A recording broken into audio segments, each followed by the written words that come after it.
বর্ষাকাল ছিল। একদিন রাতে বন্ধুরা প্রচুর ঝড় বৃষ্টি হচ্ছিল। বাসায় কেউ ছিল না। বাসায় শুধু আমি আর আমার মামাতো ভাই ইকবাল ছিলাম। সেই দিন রাতে আমার মামাতো ভাই আমাকে বলল, বর্ষা, আমি তোমাকে অনেক ভালোবাসি। কিন্তু আমি তোমাকে বলার সাহস পাইনি। আমি বললাম, ভাইজা, কি বলছেন এসব? আপনার আমার সম্পর্ক মামি কখনো মেনে নেবে না। যার ফলে ইকবাল ভাইয়ের সাথে আমার কথা কাটাকাটি হয়। সেদিন রাতে আমি শত অনুরোধ করে তাকে বোঝানোর পরেও সে কোনোভাবেই কিছু মানতে চায়নি। তারপর বন্ধুরা, সেদিন রাতে যা হয়েছিল। বন্ধুরা, আজকের গল্পটি অনেক অনেক ইন্টারেস্টিং। আশা করি তোমরা পুরো গল্পটি শুনলে অনেক মজা পাবেন। তবে বন্ধুরা, গল্পটি শুরু করার পূর্বে আপনাদের নিকট আমার ছোট্ট একটা অনুরোধ, আপনারা দয়া করে আমার চ্যানেলটিকে সাবস্ক্রাইব করে আমাকে সাপোর্ট করবেন। তো তাহলে চলেন বন্ধুরা, গল্পটি শুরু করি। হ্যালো বন্ধুরা, আমার নাম তানিয়া আক্তার বর্ষা। ছোটবেলা থেকে আমি আমার মামার বাসা থেকেই বড় হয়েছি। আমার মামাতো ভাই বসির আহমেদ ইকবাল ছিল আমার ছায়াসঙ্গী। আমরা একসাথেই বড় হয়েছি। একসাথে লেখাপড়া করেছি। স্কুলে গিয়েছি। আমাদের সম্পর্কটা সব সময় ভাই বোনের মতো ছিল। অন্তত সেটাই সবাই মনে করত। কিন্তু আমার মন বুঝত ইকবাল ভাইয়ের চোখে আমার জন্য আলাদা কিছু আছে। আমিও অজান্তেই অনুভব করতাম। ওর নিকট থাকলেই এক ধরনের নিরাপত্তা, শান্তিপূর্ণ মনে হতো। একদিন কলেজ থেকে ফেরার পথে হঠাৎ বৃষ্টিতে ভিজে গিয়েছিলাম। ইকবাল ভাই আমাকে নিতে এসেছিলেন। সেই দিনের বৃষ্টি ভেজা বিকেলটা বদলে দেয়া অনেক কিছু। সেদিন সে প্রথম আমাকে বলে, তুই জানিস, তোকে ছাড়া আমি কিছুই কল্পনা করতে পারি না। আমি হতভম্ব হয়ে যাই। কারণ আমাদের সম্পর্ককে সবাই ভাইবোন বললেও মনে মনে আমিও অনেক আগে থেকেই অনুভব করতাম এই মানুষটার প্রতি আমার ভাবনা শুধুই আত্মীয়তা নয়। কিন্তু সমাজ কি মেনে নেবে আমাদের এমন এক অদ্ভুত সম্পর্কে? ইকবাল ভাইয়ের মুখে কথাটা শুনে আমি এক মুহূর্তের জন্য নির্বাক হয়ে গিয়েছিলাম। আমি জানতাম ও আমার মামাতো ভাই, সেই পরিচয় আমাদের সম্পর্ক সমাজে গড়ে উঠেছে, কিন্তু ওর চোখের গভীর দৃষ্টিতে যে ভালোবাসার ঝলক দেখলাম তা আমাকে সত্যিই অবাক করেছিল। যাই হোক বন্ধুরা, সেদিন আমি কিছু বলিনি, শুধু ভেজা কাপড়ের অজুহাতে গাড়ির জানালার দিকে মুখ ঘুরিয়ে বসে রইলাম। কিন্তু সেই মুহূর্ত থেকে আমার মনেও এক অদ্ভুত আন্দোলন শুরু হয়। এটা কি ভুল কিছু, নাকি একজন নারীর প্রতি একজন পুরুষের নির্ভেজাল ভালোবাসা? এরপর থেকে আমাদের মাঝে অদ্ভুত একটা দূরত্ব তৈরি হয়। ও আগের মতো আর বোন বলে ডাকত না। আমিও ভাই বলে সাড়া দিতাম না। আমরা বুঝে গিয়েছিলাম সম্পর্কের ধরন বদলে যাচ্ছে। চলছিল বর্ষাকাল। চারদিকে শুধু পানি আর পানি। একদিন বন্ধুরা, প্রচুর ঝড় বৃষ্টির রাত ছিল। বাসায় কেউ ছিল না। বাসায় শুধু আমি আর আমার মামাতো ভাই ইকবাল ছিলাম। সেই দিন রাতে আমার মামাতো ভাই আমাকে বলল, বর্ষা, আমি তোমাকে অনেক ভালোবাসি। কিন্তু আমি তোমাকে বলার সাহস পাইনি। আমি বললাম, ভাইজা, কি বলছেন এসব? আপনার আমার সম্পর্ক মামি কখনো মেনে নেবে না। যার ফলে ইকবাল ভাইয়ের সাথে আমার কথা কাটাকাটি হয়। সেদিন রাতে আমি শত অনুরোধ করে তাকে বোঝানোর পরেও সে আমার কোনো কথাই মানল না। এক পর্যায়ে ইকবাল ভাই আর আমি কিছু ভুল করে ফেলি, যার ফলে আমি আর ইকবাল ভাই কিছু সংখ্যা ছিলাম, কিছু ভয়েও ছিলাম। এই সম্পর্ককে কেউ মেনে নেবে না।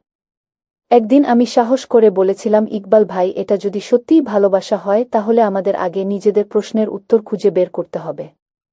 না হলে আমরা শুধু ভুল করে যাব। ও মাথা নিচু করে বলেছিল, ঠিক বলেছিস বর্ষা। আমরা সহজ পথ বেছে নেইনি, তাই যুদ্ধটা আমরাই শুরু করব। ইকবাল ভাইয়ের সাথে আমার দূরত্ব যতটা বেড়েছিল ততটাই যেন কাছে মনে হলো। একদিন ছাদে দাঁড়িয়ে সে বলল, বর্ষা, আমি জানি সমাজ আমাদের এই সম্পর্ককে স্বাভাবিকভাবে মেনে নিবে না। কারণ তারা আমাদের ভাইবোন মনে করে। কিন্তু আমি তোকে কোনোদিন বোন মনে করিনি। তুই সবসময় আমার জীবনের সবচেয়ে আপন মানুষ। আমি জানি ওর কথার ভেতর একটা সাহস আছে। কিন্তু আমার মনে তখনও ভয়। মানুষ কি বলবে? পরিবার কি করবে? সেই রাতে আমি অনুভব করলাম, মামি মনে হয় আমাদের মধ্যে সম্পর্কের কথা কিছু একটা টের পেয়ে গিয়েছেন। পরদিন সকালে মামি আমাকে জিজ্ঞেস করলেন, বর্ষা, তোর আর ইকবালের মধ্যে সব ঠিক তো? আমি ভীষণ অস্বস্তিতে পড়ে গিয়েছিলাম। কিছু বলিনি। মামি বলেছিলেন, তোমরা ভাইবোনের মতো বড় হয়েছ। কিন্তু যদি মনের ভেতরে অন্য কিছু গড়ে ওঠে সেটা আগে আমাদের বলতে হবে। সমাজের দৃষ্টিকে বোঝা সহজ নয়। কিন্তু সত্য চাপা দিয়ে রাখা যায় না। সেই প্রথমবার বুঝলাম, শুধু সমাজ না, পরিবারও এই ঘটনায় এক বড় দায় হয়ে উঠবে। মামির প্রশ্ন আমাকে পুরোপুরি স্তব্ধ করে দিয়েছিল।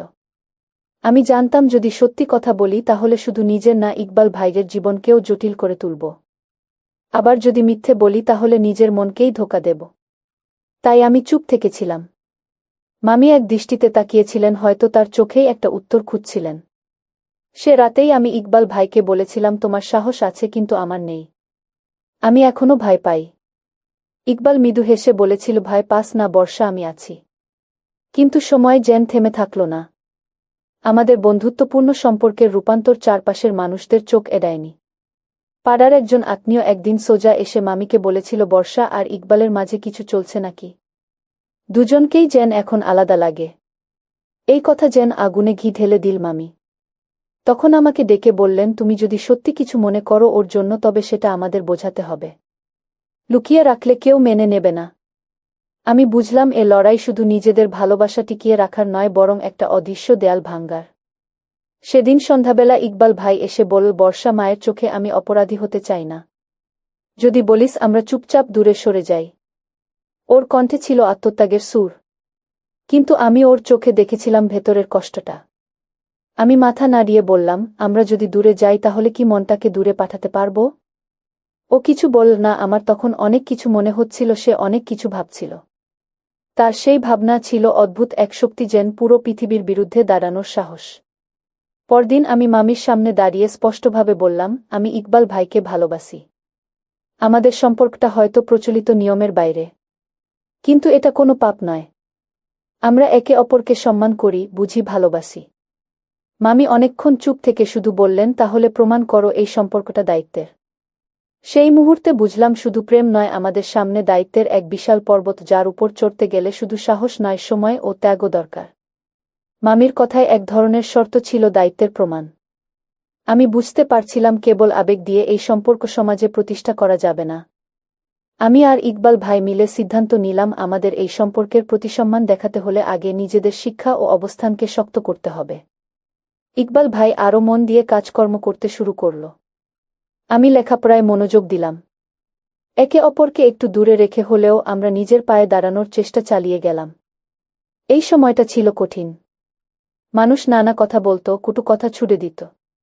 কিন্তু আশ্চর্যভাবে মামি আমাদের পাশে থাকলেন।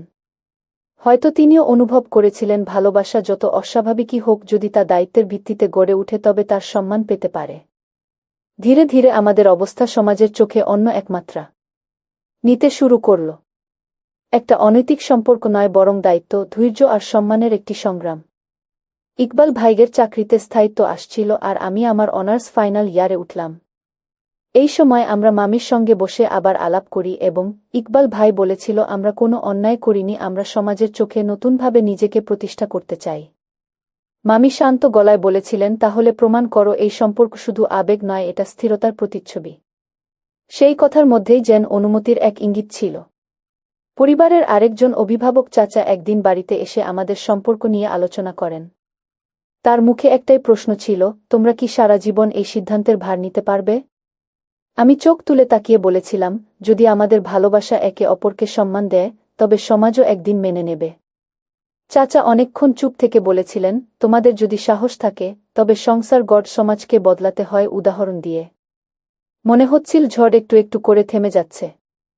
ইকবাল ভাই একদিন আমাকে নিয়ে গেল একটা ছোট্ট মাজারে। সেদিন সে বলল, চল আজ আমরা আল্লাহর নাম নিয়ে একটা নতুন জীবনের শুরু করি। কিন্তু আমি অবাক হলেও বুঝতে পারলাম ও চায় আমাদের সম্পর্ককে একটা মর্যাদার জায়গায় নিয়ে যেতে। কোনো উৎসব জাঁকজমুক নয়, শুধু দায়িত্বের শপথ। একজন মৌলবীকে গোপনে ডেকে সাক্ষী হিসেবে মামি ও চাচার উপস্থিতিতে আমাদের বিয়ে পড়ানো হয়। সে দিনটা আমার জীবনের সবচেয়ে শান্ত দিনের এর একটি ছিল। কোনো ঢাকঢোল বাজেনি, কিন্তু হৃদয়ের গভীরে একটা আত্মবিশ্বাস জন্মেছিল। আমি এখন আর শুধু ভালোবাসার মানুষ নই, আমি একজন স্ত্রীর মর্যাদা পেয়েছি। ইকবাল ভাইয়ের চোখে ছিল দায়িত্বের প্রাপ্তি, আর আমার চোখে ছিল এক ধরনের স্বস্তি। সম্পর্কটা সমাজের চোখে যতই বিতর্কিত হোক না কেন, আমাদের জন্য এটা ছিল আস্থা, সাহস আর ভালোবাসার একটি বৈধ এবং মর্যাদাপূর্ণ শুরু। বিয়ের পরের দিনগুলোতে আমরা খুব সতর্কতার সঙ্গে চলছিলাম। আমরা চেয়েছিলাম সমাজের চোখে ধীরে ধীরে নিজেদের উপস্থাপন করতে, না গোপন রেখে ঘোষণা দিয়ে মামি আমাদের পাশে ছিলেন এবং একদিন তিনিই মাকে বিষয়টি জানালেন। প্রথমে মা কোনো কথা বলেননি, শুধু দীর্ঘ নিঃশ্বাস ফেলেছিলেন। তবে আমাদের দায়িত্বশীল আচরণ, নীরব ভালোবাসা আর সম্পর্কের প্রতি নিষ্ঠা দেখে তিনিও ধীরে ধীরে শান্ত হতে লাগলেন। মা একদিন চুপচাপ আমার হাতে একটি ছোট্ট চুড়ির বাক্স তুলে দিলেন। বললেন, যে সম্পর্ক তুমি গড়েছ সেটা যদি সত্যিই পবিত্র হয় তাহলে সমাজ একদিন বুঝবে। আমি মা হিসেবে তোমার পাশে থাকব যদি তুমি নিজেকে হারিয়ে না ফেলো। সেই কথাই যেন এক ধরনের স্বীকৃতি ছিল। আমাদের যাত্রা সহজ হয়নি। তবে এবার মনে হচ্ছিল পরিবারের ভেতর থেকে কিছু আশ্বাস পাওয়া যাচ্ছে। আমাদের বিয়ে আস্তে আস্তে পরিচিত মনে হলে জানাজানি হয়ে যায়। কেউ কেউ মুখ ফিরিয়ে নেয়, কেউ আবার একটু কথা বলতে থাকে। এটা কি ভাই বোনের সম্পর্কের নাম করে সমাজের চোখে ধুলো দেওয়া নয়? এমন কথাগুলো আমাদের খুব ব্যথিত করত। কিন্তু ইকবাল ভাই আমাকে সাহস দিত। তারা জানে না বাস্তবতা কতটা কঠিন ছিল, আর ভালোবাসা কতটা পবিত্র হতে পারে। আমরা সিদ্ধান্ত নেই, চুপ করে থাকব না, কাজের মাধ্যমে তাদের বোঝাব। ইকবাল ভাই সমাজ সেবামূলক একটি প্রতিষ্ঠানে কাজ শুরু করলেন। আমি মেয়েদের অধিকার নিয়ে একটি স্থানীয় সংগঠনে যুক্ত হলাম। আমরা চেষ্টা করতাম সমাজে আমাদের অবস্থান তা কাজ দিয়ে প্রমাণ করতে। ধীরে ধীরে আমাদের আশেপাশের মানুষজন বুঝতে শুরু করল এই সম্পর্কটা কেবল আবেগ নয়, এটি দায়িত্ব ও মমতার এক গভীর রূপ। আমাদের হাসি, শ্রম আর দৃষ্টিভঙ্গি হয়ে উঠছিল উত্তর। প্রতিবাদ নয়, আমরা বেছে নিয়েছিলাম সচেতনতা তৈরি করার পথ। সময় এগিয়ে চলছিল এবং আমরা শিখছিলাম কিভাবে কঠিন মুহূর্তগুলোতে একে অপরের পাশে দাঁড়াতে হয়। ইকবাল ভাই তার কাজের জায়গায় সম্মান পেতে শুরু করেছিল এবং আমি আমার কাজকর্মের মাধ্যমে বেশ কিছু ভালো ফলাফল দেখাতে পেরেছিলাম। একদিন আমি চাচাকে ফোন করে বললাম, চাচা, আমি জানি আমাদের সম্পর্কটা শুরুটা কঠিন ছিল, কিন্তু আমরা চেষ্টা করছি একটা সুন্দর জীবন গড়তে। চাচা দীর্ঘ সময় চুপ থাকার পর বলেছিলেন, তোমরা যেভাবে এগুচ্ছ তাতে একটা নতুন দৃষ্টিভঙ্গি তৈরি হবে। তবে হ্যাঁ, ভুলে যেও না, সমাজের চোখে তোমরা এখনো পরীক্ষার মধ্যে আছো। ইকবাল ভাই বলেছিল, সমাজে আমরা কেউই একা নই। একে অপরকে বিশ্বাস ও সমর্থন করতে হবে। সেই রাতে আমরা একে অপরকে আরও ভালোভাবে জানার সুযোগ পেলাম। আমাদের সম্পর্কের মতামত ও বিশ্বাস আমাদের সব বাধাকে জয় করার শক্তি দিচ্ছিল। শুরুতে যেসব কঠিন পরিস্থিতি আমাদের বিচ্ছিন্ন করেছিল, এখন তা আমাদের আরও একতাবদ্ধ করেছে। যাই হোক বন্ধুরা, অবশেষে বিষয়টি মোড় নেয় যখন আমাদের এলাকার কিছু নেতৃস্থানীয় ব্যক্তি আমাদের ভালোবাসার সম্পর্কের প্রতি সহানুভূতি দেখাতে শুরু করেন। একদিন আমাদের বাড়িতে এসে এক সমাজকর্মী বললেন, আপনারা যে সংকল্প ও নিষ্ঠা দেখিয়েছেন তা এই সমাজের অনেকের জন্য অনুপ্রেরণা। আমরা আপনার পাশে আছি। এই কথাগুলো আমাদের অনেক বড় শক্তি এবং সাহস দিল।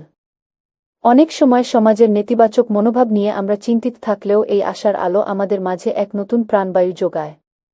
আমরা আমাদের সম্পর্কের প্রতি সমাজের দৃষ্টিভঙ্গি বদলানোর কাজকর্ম শুরু করলাম। ইকবাল ভাই নিজেকে এক সমাজকর্মী হিসেবে প্রতিষ্ঠিত করল এবং আমি স্থানীয় মেয়েদের অধিকার নিয়ে কাজ করতে শুরু করলাম। আমাদের একসাথে করা কাজগুলোর মাধ্যমে আস্তে আস্তে মানুষ আমাদের নিয়ে তাদের দৃষ্টিভঙ্গি বদলাতে শুরু করল। প্রথমে চুপচাপ, কিন্তু ধীরে ধীরে আমাদের দায়িত্ববোধ এবং কাজের মাধ্যমে সমাজের সাথে আমাদের সম্পর্ক শক্তিশালী হতে লাগল। আমাদের সমাজে ও পরিবারের মধ্যে সম্পর্কটি নিয়ে একসময় নানা সমালোচনা শুরু হয়েছিল। তবে ধীরে ধীরে আমাদের কঠোর পরিশ্রম, দায়িত্ববোধ এবং একে অপরের প্রতি শ্রদ্ধা সবার কাছে সুস্পষ্ট হয়ে ওঠে। ইকবাল ভাই একদিন বল, প্রথমে যখন সবাই আমাদের নিয়ে হাসত তখন মনে হতো কতটা অস্বস্তি নিয়ে বাঁচব। কিন্তু আজ যখন তারা আমাদের পাশে দাঁড়াচ্ছে তখন বুঝতে পারি সত্যি শান্তি পাওয়া যায় নিজের পায়ে দাঁড়িয়ে। পরিবারের মধ্যে এক ধরনের সমঝোতা আসতে শুরু করল। মা, মামি, চাচি সবাই আমাদের পাশে দাঁড়ালেন। একদিন মা বললেন, তোমরা যখন নিজেদের জীবনে খুশি তখন আমি শান্তি পাই, সমাজ কি বলে সেটা আর গুরুত্বপূর্ণ নয়। ইকবাল ভাইও মাথা নত করে বল, মা, আমরা শুধু নিজেদের সুখে নয়, সমাজের উন্নতিতে কাজকর্ম করতে চাই। আমাদের সম্পর্ক নতুন একটা পথ দেখাতে পারে। এভাবে আমাদের সংসার এবং সম্পর্কের প্রতি পরিবার ও সমাজের দৃষ্টিভঙ্গি বদলাতে লাগল। আমাদের প্রতি নতুন এক ধরনের শ্রদ্ধা তৈরি হল। আর সেই দিন থেকে আমরা নিজেদের পায়ে দাঁড়িয়ে সমাজের প্রতিটি স্তরে ভালো কাজ করার শপথ নিলাম। আমাদের জীবনযাত্রা ধীরে ধীরে পরিবর্তিত হচ্ছিল। আমাদের পরিবারে সুখ এবং শান্তি ফিরে এসেছিল। ইকবাল ভাই এবং আমি একে অপরকে আরও ভালোভাবে বুঝতে পারছিলাম। একদিন ইকবাল ভাই বলল, আমরা এখন যেমন পারছি তেমনি সমাজে আরও অনেক মানুষের জন্য এক নতুন দৃষ্টিভঙ্গি তৈরি করতে হবে। আমরা যদি একে অপরকে সহানুভূতির সঙ্গে ভালোবাসি তবে সমাজও তার পরিবর্তন দেখবে। তার এই কথাগুলো আমাকে মনে করিয়ে দিল জীবনের প্রকৃত শক্তি একে অপরের প্রতি ভালোবাসা এবং বিশ্বাসে। এমন সময় আমাদের মধ্যে কিছু নতুন প্রকল্প শুরু করার পরিকল্পনা হলো। আমরা একটা নতুন স্কুল প্রতিষ্ঠা করার চিন্তা করতে লাগলাম, যেখানে সমাজের পিছিয়ে পড়া পরিবারগুলোর শিশুরা শিক্ষার আলো পাবে। আমাদের লক্ষ্য ছিল শিশুদের মধ্যে এমন মূল্যবোধ সৃষ্টি করা যাতে তারা পরবর্তী প্রজন্মের জন্য সুন্দর সমাজ গড়তে পারে। আমাদের এই উদ্যোগকে পরিবার এবং সমাজের সমর্থন পাওয়া শুরু করল। ইকবাল ভাইয়ের নেতৃত্ব এবং আমার সহানুভূতিশীল মনোভাব একে অপরকে আরও শক্তিশালী করে তুলছিল। বন্ধুরা, সমাজে এবং পরিবারে আমাদের সম্পর্ক নিয়ে অনেক কঠিন মুহূর্ত পার করার পর একদিন ইকবাল ভাই আমাকে বলেছিল, আজ থেকে আমরা একে অপরকে শুধু জীবনসঙ্গী হিসেবে দেখব না, বরং সমাজের প্রতি আমাদের দায়িত্ব পালন করব। আমাদের সম্পর্ক আমাদের জীবনের মূলনীতি হয়ে উঠেছে। আমরা জানতাম যে আমাদের অতীতের কষ্টগুলো আমাদের ভবিষ্যতের পথ সহজ করবে, কিন্তু আমরা একে অপরের সাথে কঠিন সময়েও থেকেছি। আর আজ সেই একটা আমাদের জীবনে নতুন সম্ভাবনা সৃষ্টি করেছে। বন্ধুরা, পরিবারের সবার সাপোর্ট আর ভালোবাসার মধ্যে আমাদের নতুন জীবনের শুরু হয়েছিল। ইকবাল ভাইয়ের সাথে একসাথে ভবিষ্যতের দিকে তাকিয়ে আমরা সমাজের জন্য কিছু ভালো কাজকর্ম করার শপথ নিলাম। আমাদের সম্পর্ক একে অপরের প্রতি শ্রদ্ধা আমাদের মাঝে এমন শক্তি তৈরি করেছিল যা শুধু আমাদের নয়, আমাদের আশেপাশের সকলের জীবনেও ইতিবাচক পরিবর্তন আনবে। আমাদের ভালোবাসা, বিশ্বাস এবং একতা সমাজের জন্য একটি প্রেরণা হয়ে দাঁড়ালো এবং আমরা আমাদের জীবনে এক নতুন অধ্যায়ের সূচনা করলাম। একটি জীবনযাত্রা যেখানে ভালোবাসা ও শ্রদ্ধাই ছিল মূল ভিত্তি। বন্ধুরা, আজকে এই পর্যন্তই। আবারও আসব তোমাদের মধ্যে নতুন কোনো ভিডিও নিয়ে। ভিডিওটি যদি তোমাদের ভালো লাগে তাহলে একটি লাইক দাও।